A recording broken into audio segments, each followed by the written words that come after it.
તમારી school college કંઈક વિશિષ્ટ છે તો પછી થોડી પ્રિપરેશન રાખો. સ્કૂલ કોલેજનું નામ છે સહજાનંદ,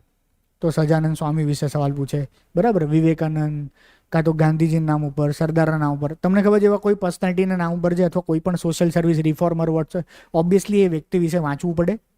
એ વ્યક્તિ વિશે તૈયાર રાખવું પડે. ના કરતા હોય તો આપણી જ ભૂલ છે, કારણ કે આપણે હવે એવો દ્રષ્ટિકોણ નથી, પણ આઈડિયલ એવો દ્રષ્ટિકોણ હોવો જોઈએ, બરાબર છે. તો તમારી સ્કૂલ કે કોલેજનું નામ, જેમ કે વિશ્વકર્મા એન્જિનિયરિંગ કોલેજ, તો વિશ્વકર્મા કોણ હતા,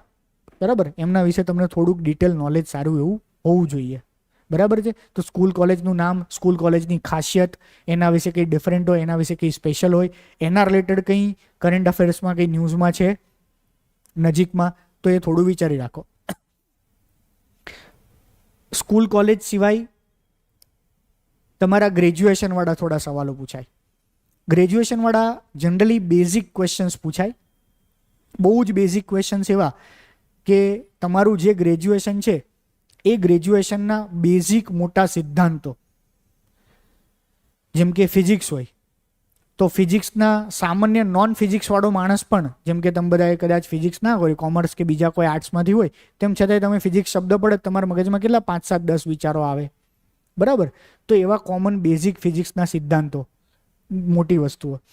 ફિઝિક્સના રિલેટેડ અત્યારે જે પણ કંઈ કરંટ અફેર્સ કે ઘટના બની રહી હોય એ, અને ફિઝિક્સનું કોમન લાઈફમાં અપ્લાઇડ નોલેજ, જેમ કે કેમિસ્ટ્રી હોય તો એનું કોમન લાઈફનું અપ્લાઇડ નોલેજ,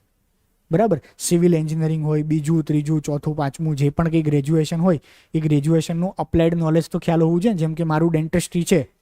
બરાબર, તો મને એટલું ખ્યાલ આવે કે મે બી જે પણ મેમ્બર છે એમાંથી કોઈ ડેન્ટિસ્ટ ના હોય, અને મારે ડેન્ટિસ્ટ્રીમાં જેટલા સબ્જેક્ટ હતા, પેરિયોડોન્ટોલોજી મતલબ પેઢાનું શાસ્ત્ર, એન્ડોડોન્ટોલોજી મતલબ અંદર મૂળિયાનું શાસ્ત્ર,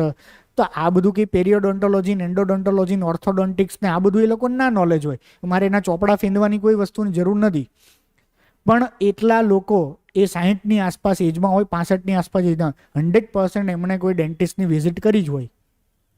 અને એ ઓફિસર છે,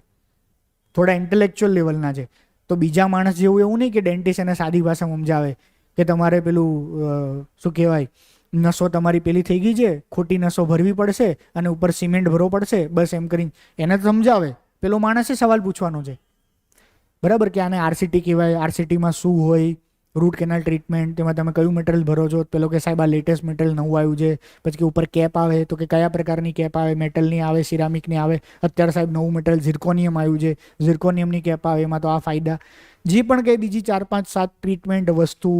એણે જાતે પણ ગૂગલ કરીને સર્ચ કરી હશે, ડેન્ટિસ્ટે સમજાવી હશે. તો મને ખ્યાલ આવે કે ભાઈ મારે એટલી વસ્તુઓ જોવાની હોય કે જે એક 60 વર્ષના વ્યક્તિ ડેન્ટિસ્ટની વિઝિટ કઈ કારણથી થયા હોય, તો મે બી એણે કે એના ફેમિલી વાઈફે ઇમ્પ્લાન્ટ કરાયો હોય, બીજું આ કર્યું હોય, ત્રીજું, તો એ પર્સપેક્ટિવથી મારે એ કરવું પડે. ખ્યાલ આવ્યું અપ્લાઇડ નોલેજ એટલે, બરાબર છે. તો તમે વિચારો કે આ માણસ ઓફિસર હશે તો ઓફિસરને કેમિસ્ટ્રી, ફિઝિક્સ કે XYZ સબ્જેક્ટનું ક્યાં એને પરિચય થયો હશે, શું એણે યુઝ કર્યું હશે.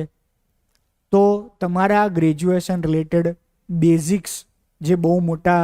થિયરીઝ હોય એની કોમન, મોસ્ટ કોમન, એનું કરંટ અને એનું અપ્લાઇડ, આ 3 વસ્તુ તમારું ગ્રેજ્યુએશન વાળું હોય, બરાબર.